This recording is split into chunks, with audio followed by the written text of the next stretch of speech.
If you feel like you're the only one putting in effort, planning dates, trying to connect, maybe even keeping the relationship afloat, meanwhile your partner seems comfortable, maybe too comfortable, but what if their lack of effort isn't what you think? What if the love and attraction didn't fade because they don't care, but because of something else? Something science and psychology can actually explain. Today, I want to unpack part two of why passion fades, why your partner may not even realize something is missing, and what you can do to shift the energy without waiting them to change it first. So let's dive into part two, why your partner isn't putting any effort into the relationship. Welcome to the Love Conscious Relationship Podcast, where our host gives her expert advice about relationships, communication, connection, and intimacy as she explores ideas about how to share, respect, and validate your partner with one loving experience at a time. Now let's welcome our host, therapist and relationship expert, Jessica Myers-Adams. Hey there, welcome to the Love Conscious Relationship Podcast. I'm your host, Jessica Myers-Adams, relationship visionary, and we talk about how you can change the relationship. Because a lot of times what we're seeing in relationships, or at least what therapists see, is a partner comes in or starts the process of therapy to hope the therapist will change the partner. And that actually just doesn't work, because then you're paying someone to try and do something you've already tried. And the truth is that we can't change people. What we can do, though, is we can absolutely influence our partners and influence the world around us. I do believe that. And so last week we talked about bids for attention and how they may go unnoticed or not initiated by you. And this damages the relationship. And we talked a little bit about how small moments of connection matter. And today I want to shift into another reason why it feels like your partner isn't trying and why it feels like your love is fading. There's actually science and some psychology behind why romance naturally declines. And I want to talk past just the honeymoon stage, because a lot of times people will say the honeymoon is over and that is where it declines. And while that is true to a degree, there's some other things I think that we can zoom in on and really start to shift things around. So if you feel like your partner has stopped trying, it actually might not be what you think. And so we're going to dive into why the spark fades, and more importantly, as always, what you can do to change it. So the science of attraction and why it can't stay the same are really interesting. You know, we do know, like I said, in the honeymoon stage, that there is a biochemical charge that will make us connect with our partner. It's the dopamine, serotonin, and norepinephrine. I don't know if I'm saying that right. I know that they're the chemicals that are designed to create connection. And those chemicals do fade, because if we were always in this in love stage of life, we wouldn't get as much done, because really we have a lot more energy and a lot of wonderful things, but we can't, stay in that heightened stage. And so the early stage is amazing. There's a lot of novelty, there's unpredictability, and then there's this obsessive focus. And the obsessive focus is really what we're trying to get back, right? We want our partner to think we are the end all be all, that we are, the most amazing thing since sliced bread. But once we get into the next stage, the second stage of the relationship, this long-term love place, there's more stability, there's security, and there's routine. And this is really great for companionship, but not as much passion. And especially if you don't work on the differentiation process that I always talk about. Really, that is meaning that I understand that we're two separate people and we have to have different interests, and we have to be able to share and update one another as time goes on. And I talk about that a lot. Now we'll get into that a little bit here, but I want to talk about another science-y explanation of why attraction fades. We know, of course, that those biochemicals are decreasing, and that is going to put us out of the honeymoon stage. But the other thing that our brain really likes, and maybe our romantic part of us doesn't like, is this role of habituation. And what that means is that the brain gets used to things that are predictable. Think about how your favorite song doesn't hit the same way after 50 listens. Or if you have a dessert, the first bite is amazing, and then it is not as great afterwards. And this happens in relationships too. Like the familiarity can lead to comfort, but it kills desire because you don't want to have the same dessert for all three meals after some time. Maybe for a little while you do. And so habituation is going to play a role in us feeling comfort, but not feeling the passion. And because we are two different people, we're going to experience things differently. So if you feel like your partner isn't trying or isn't putting in the effort to, to spark passion, it's really easy to assume that they don't care, right? I mean, they're not trying, so they don't care. But more often, it's not that they've stopped loving you, it's that they're not thinking about the relationship in the same way that you are. Okay. So why does this happen? Well, the way we experience the relationship isn't always the same, as I just said. One partner, usually the more secure or avoidant one, might assume everything is fine because things are stable. We are happy, we are healthy, we are not fighting, or, maybe you are fighting, but if you're not fighting, things are fine. Or if we're not fighting right in the moment, things are fine. And they may not feel the same absence of romance the way that you do because they're not looking for the same cues. Their way of feeling loved could be, simply based on their love language that, hey, my wife or my husband is doing all of these things to keep the house afloat. Like, I know they love me. So they may just have a different way of looking at it, or they may have different cues they look for. So the key mindset shift that's going to help you is to recognize, one, they're not neglecting you. They may just be comfortable. And we'll get into some more details about this, but I just want to set up the stage here. Romantic effort isn't always automatic, right? We need a spark for it to be reawakened, especially if you have a specific cue that you're looking for. And one of the things that really does spark romance, in the sense that we'll talk about today, is unpredictability. So waiting for them to change isn't going to be the answer, right? Like waiting for them to become unpredictable when they're set in their way of feeling comfortable or not needing the same thing you are isn't going to work. If they're not actively looking somewhere for excitement, emotionally or physically, it's likely just a sign they're stuck in the routine, not that they don't care. Some people really like novelty, like excitement, want a lot of emotional connection, and other people feel secure in the routine. So what this means is there may be an opportunity to wake up the relationship rather than assume they've checked out. So the big shift that I want us to take away, similar to last week when I talked about, these bids for attention, we can ignore them or we can take action. And I want action takers listening to these episodes so that you're getting results. So wake up the relationship, stop focusing on the fact that they've checked out. And I want to give you some ways. In fact, I have 10 ways at the end of this episode that we can wake up the relationship. But I want to give you one other thing that's really interesting. I was on a call with a couple of therapists, and we were talking about some of the things that Esther Perel says about modern love. You can listen to her TED Talk. I think some things are really cool. And then I actually think that if we just work on, but if we work on differentiation, meaning I am me and you are you, and the only way we're going to connect is to speak to each other so that you can understand it and not create defensiveness. I think that's the thing that's going to really propel your relationship. Now, what Esther Perel says is some interesting things in her book, Mating in Captivity.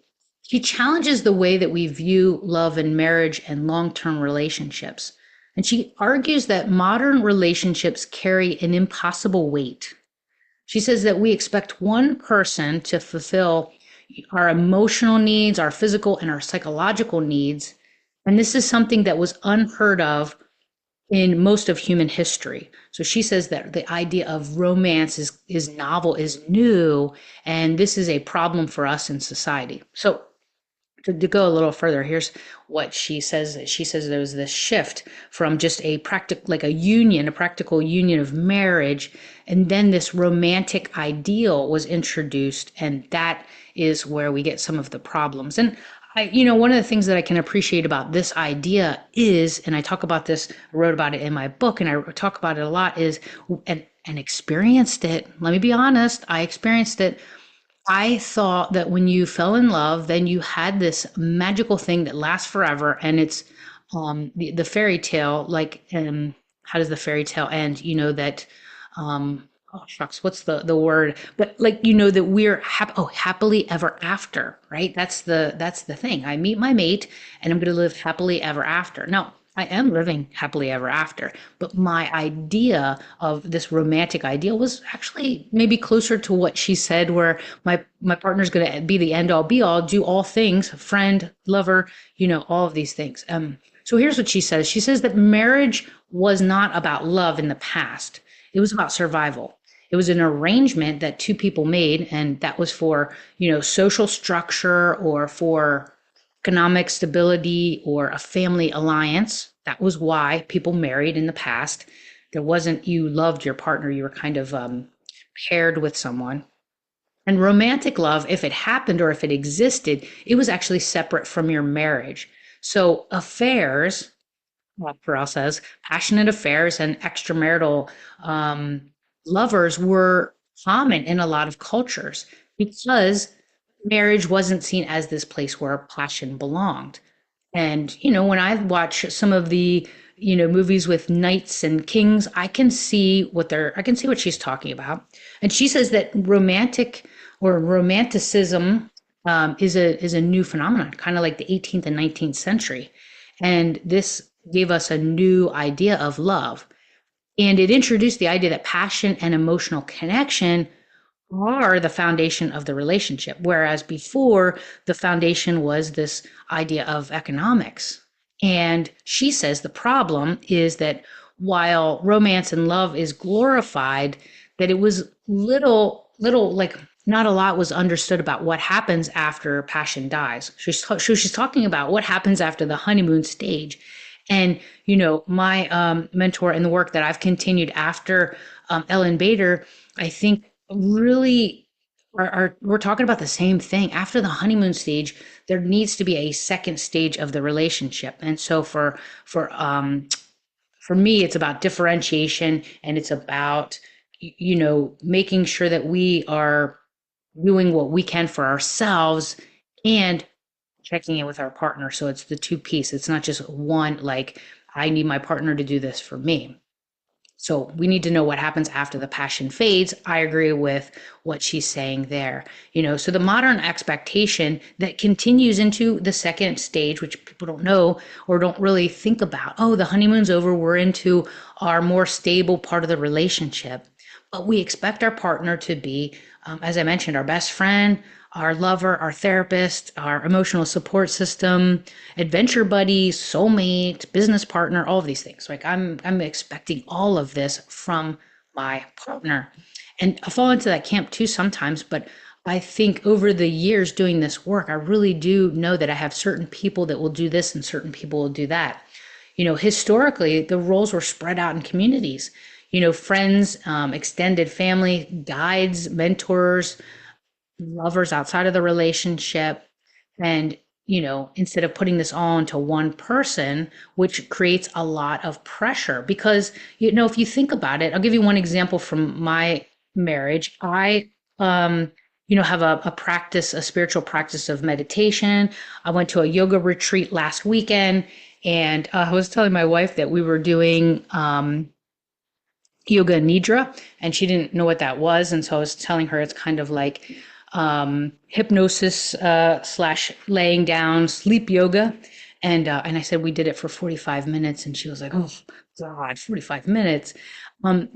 We tried, to do a couple of yoga classes previously, and she's not into that. She's not into,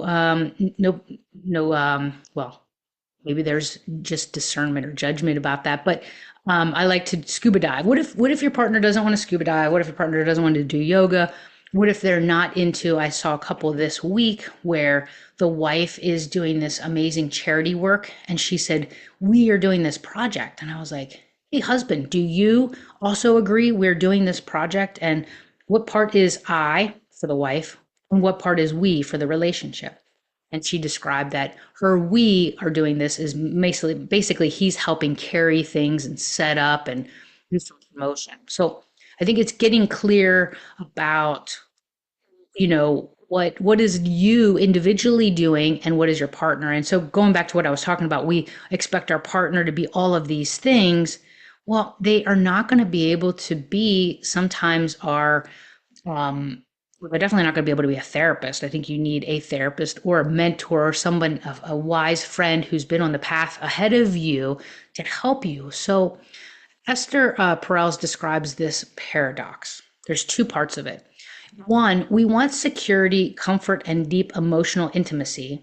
That needs to come with habits, and that needs to come with stability and time. We want to be fully known and completely accepted by our partner. So that's one part of it. But paradox, we also want passion, desire, and excitement. Now, those two things don't actually go together very well. If you think about it, if we want stability, but we want like excitement and novelty and, things that create mystery, well, that's scarier. And that is vulnerability that is not going to be easily, meshed with the opposite. So the struggle is that love desires closeness and predictability, and desire thrives on distance and uncertainty. The reason that we get so excited in the beginning is there's this distance and uncertainty. And if you ever feel like the relationship feels good but lacks excitement, that's the paradox at play. So you're not broken, but this is how relationships work. And this is really how relationships are after the honeymoon stage. So what can we do? And, what else can we know about attraction and spark? Well, I think what kills attraction and how you can reignite it. Let me try that again. So attraction isn't just about love. It's about energy, novelty, and space. So we're going to need to be doing some of those things, because over time, passion fades in the relationship, not because love disappears, but because our brains adapt to routine and familiarity. So as Perels highlights, the three reasons why love, or not love, because we have love, but why the desire fades is one, over familiarity. And we're going to go into, after I give you these three things, then I'm going to give you the 10 things you can start to do. Again, if you're an action taker and you're willing. So the first one is over familiarity. The more we know our partner, the less room there is for curiosity and predictability. I agree with this 100%, because I think one of the problems that I see with the partners I work with is that they make so many assumptions and they don't ask enough questions, and they're not updating each other. I ate oatmeal. Actually, I ate oatmeal this morning. I've been eating oatmeal for over 20 years every day. And, there's times where I get on a kick and I want to do something different. And so I just, we change just because we do the same thing every day. We want to just be checking in. Is this still the case for you, partner? And with being overly familiar, we stop looking at them with the fresh eyes we did in the beginning. So you may, I'll save the tip until I go through these. The second thing is there's a loss of individuality. In the beginning stages, both partners are separate individuals with their own unique identities, which creates intrigue and attraction. As I'm telling you this, I want you to be thinking about what could you be doing to make this novel, and what can you do to bring more passion into this. So the first one I gave was over familiarity. Second one is loss of individuality. As we continue in the relationship, we merge our lives together. So we have routines, habits, and some of our personality even blends. Do you have funny things that you say with your partner that only you and them get? Do those things still happen? They do happen for me and my wife. We just laugh sometimes because we say the same thing because it's a show we watched, or we're just like the phrase, that we're expecting from the other one. So our personalities blend a little bit too. And desire is going to need separation and seeing your partner as distant from you. So they are different and they are separate, and there needs to be some space. And then the third thing is we get into relationships and we have routine and predictability. So that's the third thing that is going to dull excitement, because routine is the stable thing that we know is what's going to happen. And the brain registers predictable experiences as good, right? It's stimulating for the brain. Okay, we get into our car, we go into automatic drive, and we get home. We brush our teeth. This is what we do with our brain. It gets into these patterns. And this is why doing something new together is one of the fastest ways to reignite attraction, because it's going to activate the brain's reward system like you did when you were first falling in love. The other thing I want to just mention before we do the 10 things to spark is, that over closeness and this desire to always be with your partner and doing the same thing really kills passion. If you're too available, too predictable, it makes the relationship feel flat. And it's scary, I think, at the same time, to be unpredictable and to not be available. I can remember one of the clients that I was working with years ago. She said, when my husband is watching TV, I feel like I have to stay there with him, but I want to be doing other things, so I don't want us to watch TV anymore. Well, there was this fear of hers to go and do her own thing, to let him do his own thing. And why I remember that is because I was like, oh, I feel that too. And we need to be able to, do our own thing and share with our partner something they may not like. So time apart and individual growth can increase the attraction. So instead of waiting for your partner to change, you can try to focus on yourself. So here's a couple things before we get into the 10 ways to spark it. Do something new for yourself. Could you go to a class, a social outing, or can you change your routine? Like shake that up. Can you shift from waiting for excitement to creating your own excitement? Besides just in your own relationship, is there something you can do that's going to, whip things up and change things? And this change, this change of yourself, this dynamic is going to invite curiosity. Your partner's going to be like, what are you up to? What is making you so excited? It can backfire too. I told you I went on the yoga retreat last weekend. I guess we just had a weekend. So it was 2 weekends ago. And I came home and I was very excited. Now you need to remember that you have to remember your partner's not always available. I came in excited, and I wasn't taking care of the household and the puppy and the dog and the cats and all these things. But I came with my own excitement.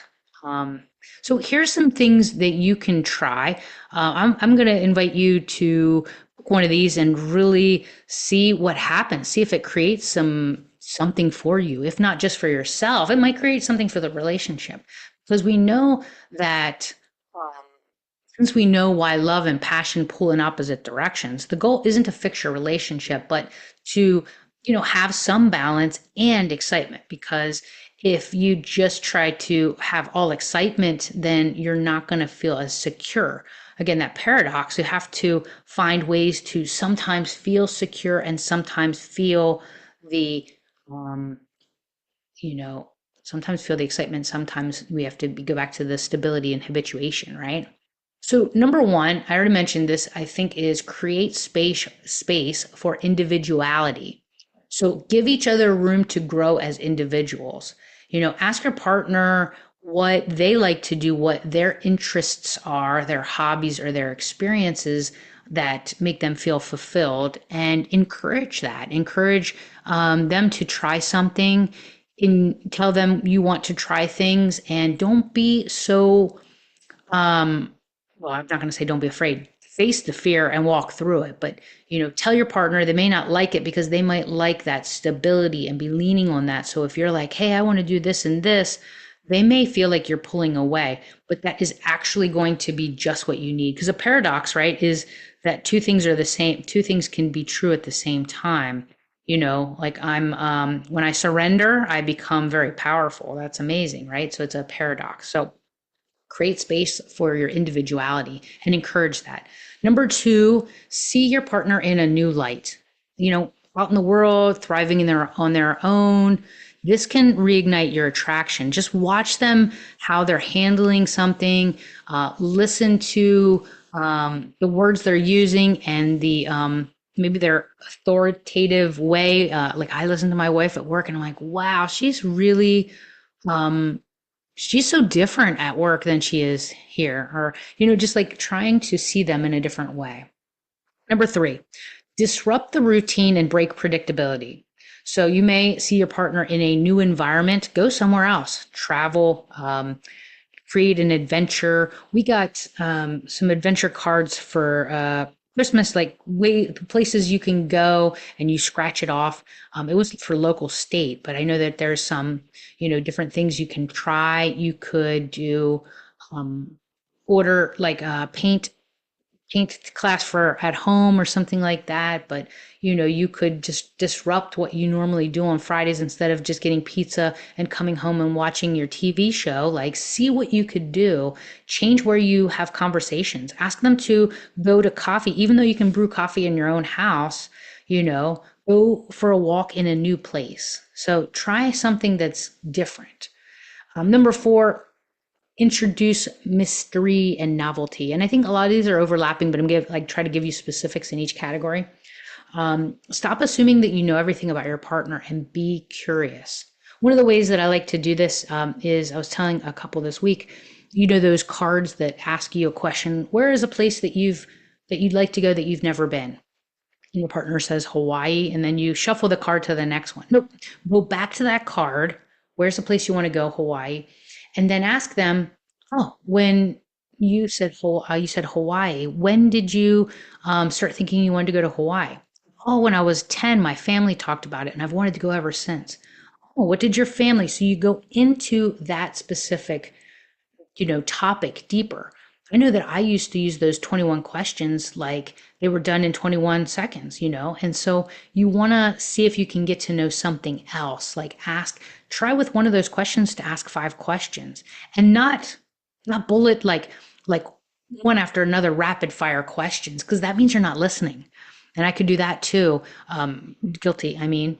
So when they say Hawaii, then you say, oh, why Hawaii? You don't say, you don't go over to your list of like the questions you would ask about any state or any country or something like, oh, why is that? Why is that? Why is that? Why is that? No, listen and then respond to that question. Number 5, do things that make you feel alive. Your own vitality makes you more attractive. If you want to do something that is a little scary for you, do it, because I think what I love to feel a little bit of fear. It makes me feel alive. I've heard that that's the way to get excitement is to do something. I'm reading the book very in short, brief periods. The one about resistance. What is that? The Art of War. I'll put it in the show notes. It's pretty interesting, and it talks about whenever you are afraid of something, or whenever there's all of these things that it talks about resistance. And one of the ones that it just latched on to was the scarier it is, or the more that you say, should I do this? Then that's the thing to go for. So what can make you feel alive? Number 6, create positive unpredictability. So surprise them, maybe a small or big thing. Dress up for no reason. Leave an unexpected note. Suggest something out of the ordinary, or something that they would just be like, what? So try that. 7, I already mentioned this one, see them with fresh eyes. Imagine imagine you just met them. Like, what would excite you about doing that, right? To see them. Number 8, notice them from a distance and watch how other people interact with them.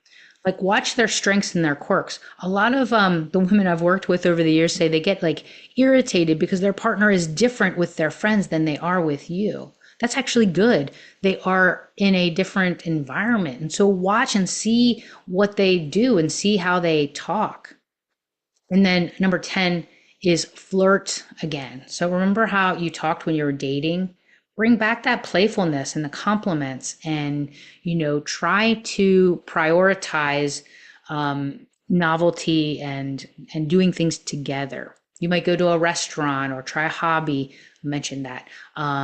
Watch a comedy special instead of your regular TV show. Plan a date where you do something fun and predictable.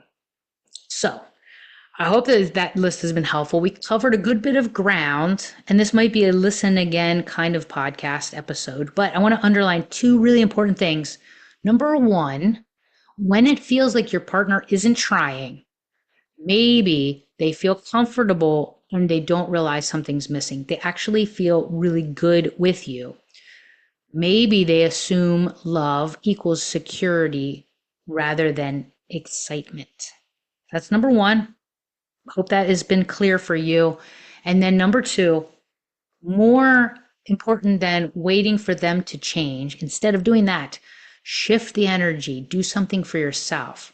This is about you. Remind yourself that it's missing for you, and you need to be the one to create something new. Let them see you in a different light, which can trigger the attraction again. Get excited about something. So if you make these, you just pick one of these things, right? And just try it out. A small intentional change can interrupt the fade that's happening, and it can reignite the spark and bring it back some connection. So don't wait for your partner to take the lead. And if you're having trouble that's deeper than this, then, get some help. Find a couples therapist or find a coach. Reach out to me, get my 7-day relationship reboot, right? Do something for the relationship. Attraction doesn't just disappear. It fades when the relationship becomes predictable, and maybe that's the bad rut that you're in, or, could be the normal rut you're in.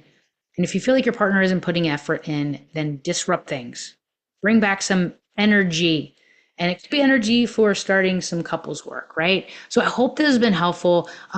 Give a listen back to the ideas, the 10 ideas, if you need some help with that. I'll leave the 7-day relationship reboot in the show notes. So if you're wanting to just reignite things, I think the 7-day process, very cheap, like less than a date, will help you. And we'll keep talking about how you by yourself can influence the relationship. So I hope this episode has been helpful, and we'll check in with the next one. Thanks for joining us on the Love Conscious Relationship Podcast. If you like this podcast and heard something helpful, make sure to send it to a friend and leave a review about what you liked. For more daily doses of relationship truth, follow Jessica on our socials and TikTok at Jessica Relationship Visionary.